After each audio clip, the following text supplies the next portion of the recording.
नमस्कार।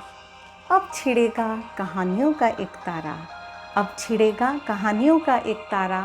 कभी मीरा का एक तारा तो कभी आसमान में चमकता ध्रुव तारा, और कभी इस विस्तृत नभ का एक चमकता हुआ सितारा।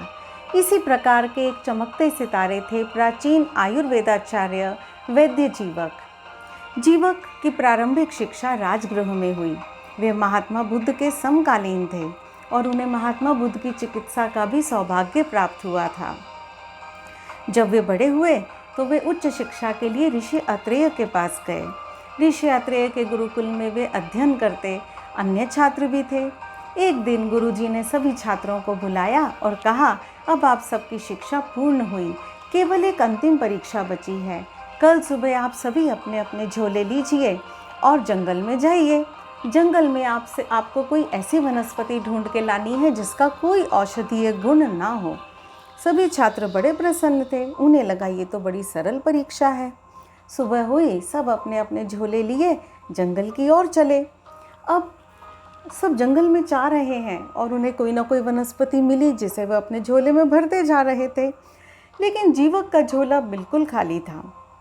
उन्हें लगा कि ऐसा कैसे हो सकता है, मैं जिस भी वनस्पति को हाथ लगाता हूँ मुझे उसमें कोई ना कोई औषधीय गुण नज़र आता है।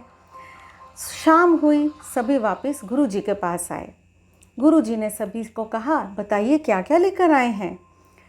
बड़े प्रसन्नता से शिष्य झोले में से वनस्पतियाँ निकालकर गुरुजी को दिखा रहे थे, परंतु जीवक चुपचाप एक कोने में खड़े थे। गुरुजी ने कहा, क्यों जीवक, क्या हुआ पुत्र, तुम ऐसे क्यों खड़े हो, क्या तुम्हें कोई ऐसी वनस्पति नहीं मिली।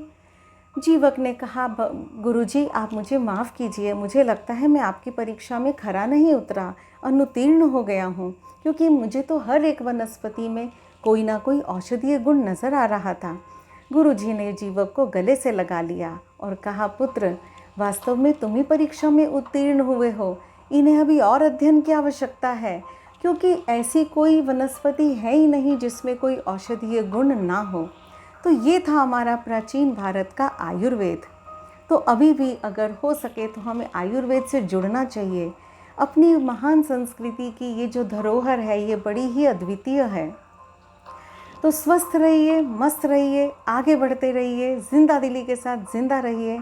कहानी को शेयर कीजिए, लाइक कीजिए और मुझे फॉलो कीजिए।